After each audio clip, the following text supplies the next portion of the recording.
Hello, Karis Brown Malloy here, and this is the Starseed vlog for November 21st, 2011.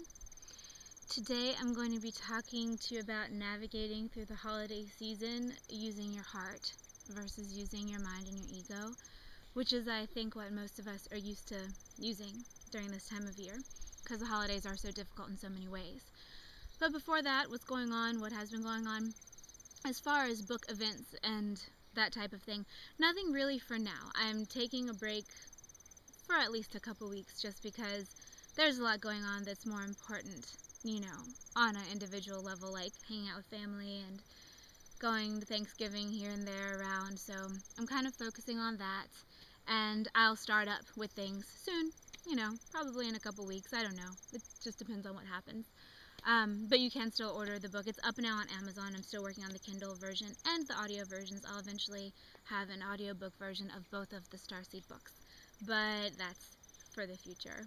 And as far as right now goes, I'm just enjoying this incredibly warm front area that is now over us. I don't even know how we lucked out like this. It's like 65 degrees right now in Northwest Virginia where I live. And as you can see, I'm sitting by this beautiful apple orchard, which is behind our house, and a lot of the trees are really old and kind of stressed out, so I hope to assist in helping them become healthier next spring and summer, but we'll see what happens.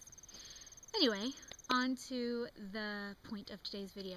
Alright, it's November 21st, Monday, Thanksgiving is Thursday. Thanksgiving and Christmas are challenging. Christmas, I believe, is the biggest suicide day in the year. I think it's because when you are focused on lack consciousness, which is what we've been taught to do, which is what we've been taught is necessary in order to make sure all of your ducks are in a row and making sure everything's right in your life, you have to perceive what's wrong here and what's wrong there so you can fix it, which is actually kind of backwards. But when we are in that spot, then when these times come up that are full of love and giving and objects and material things, then all we do is think about what we don't have, the love that we don't have, the things that we don't have, the money that we don't have. And rather than focusing on what we do have, which is what the holidays are actually for, we end up getting depressed. Or, totally separate, and this I think happens to everyone, present company included, is that you're around your family and they push all of the buttons that you have on your body because they are having buttons too, and the reason that you incarnated in a group is so you would force each other to grow, and usually you don't grow when you're really comfy. You have to be uncomfortable to grow, which brings me to what I'd like to talk to you about now. When you're around a table, say at a family event, or in a room, or just sitting down talking, whatever, and you start with the debates and with the arguments, these are mind games that you play with other people, and sometimes you instigate them and sometimes you react to them. Personally, I'm not a big instigator of beginning it, but if someone else begins it, I'll rise right back up to them and then we'll go at it for a while as far as the debating and arguing goes, at least with members of my family.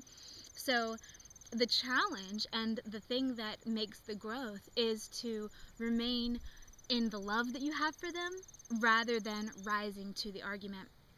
A good way to do this is to just flash for a moment when you're like on your way to the family gathering. Flash for a moment on what would happen if some tragedy occurred or someone was hurt or there was danger. You wouldn't be focusing on the disagreements that you have. You would be focusing for the actual love you have for this person or for this group of people. And usually what happens is you love them, and then that love kind of gives you the freedom to be nasty to them.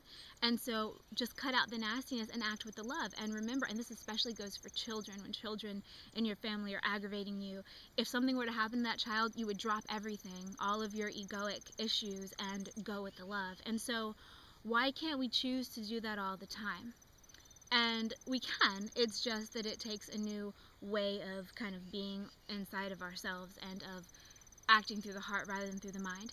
When someone comes at you and does something harmful, and this isn't just with family, this is with anyone, and especially those of you who are, for instance, watching my videos because you are into the type subject that I talk about, which is extraterrestrial, spiritual stuff, yada yada yada, it's likely that everyone in your circle, especially in your familial circle, is not at the same spot that you are, whether or not anything's before or behind or on this imaginary hierarchy, because we're all on our own paths having things happen at exactly the right time.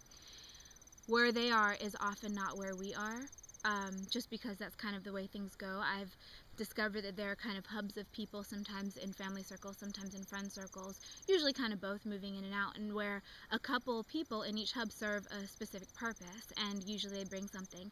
And so I do know some people whose families are not at all open to this, and they are kind of the key that will change the hub, that will change the whole pod of people. Their awareness of reality will be altered because just the person's presence, not even necessarily what they say. Because when you try to force someone's ideas to change, even if you do think yours are more accurate, it doesn't really matter, because if a mind is not prepared and thirsty for this information, it's still tyranny to try to pour it in, whether or not it's right. And when a mind hasn't been prepared by experiences and wonderings and personal journeys to receive the information, even the greatest truths can become distorted because the pathways aren't there to receive them. So they just get rerouted through all this incorrect stuff, and it actually does damage, and the person moves farther away from the actual truth because they aren't ready for it. So don't go shouting what you believe, just be present in who you are. And what will likely happen is that eventually people will ask you what's up and why you seem so alive and vibrant. So that's what I have for you today. In closing, just go in love. Just try to be as much in love as you can, and you will be challenged, and it will be difficult. This is a time of much transition, so we're pretty much having all of our buttons pushed, and we're having lots of things challenged right now because we are kind of being tried in the fire, right? It's like, do you really believe this? Can you really handle the heart-centered living? Because when you compare it with the mind stuff, it's not easy. And when someone comes at you with unkindness, that really doesn't have anything to do with you. It's that person's hurt place in their own body and spirit and energy body, trying to feed off of someone else because it feels like it is not nourished well. So it then needs to get that from someone else. So if you then let the hurt spread to you like a virus and allow it to start drawing on your life energy, then you're letting it feed off of you. So don't let it. Remain in your heart. See it for what it is when someone comes at you with sniper attacks or verbal issues or mean looks or straight up challenges, whatever it is. Just see it for what it is. It's an injured part in them trying to then plug into you and feed. And realize it's not them. They're actually love just like you're actually love. It's imbalance. And the more you can stay centered, the more it will actually go easier for them as well. First it'll get harder and harder. They'll rise up more and more to try to get you to react. And if you don't, then eventually they'll give up and smooth out, and they might actually have a heart-centered breakthrough as well. So try it. See what happens. If you have any questions, let me know. If you have any feedback, let me know. It's always good to talk to kindreds, so I have time and I make time. So anyway, anything else going on? Not really. Enjoy your holiday season. Try to make this a holiday more about what you can create and the type of love you can exchange rather than the stuff, money, that type of thing, because those gifts don't really mean as much anyway as something created would. Even if the something created is very simple, like finding a beautiful quote that you love and that increases your vibration and having it printed up on a beautiful piece of paper and framing it and giving it to someone. And then every time they look at that thing on their wall, their vibration will raise as well. So have a lovely week. Go in peace. Have a great Thanksgiving. Give thanks for all of the things that you have. And for those of you who aren't in America and don't celebrate Thanksgiving, why not? It's harvest time. Well, it's after harvest time now, so give thanks anyway. Gratitude's great. So go in peace. Have a wonderful week, and I will talk to you next week.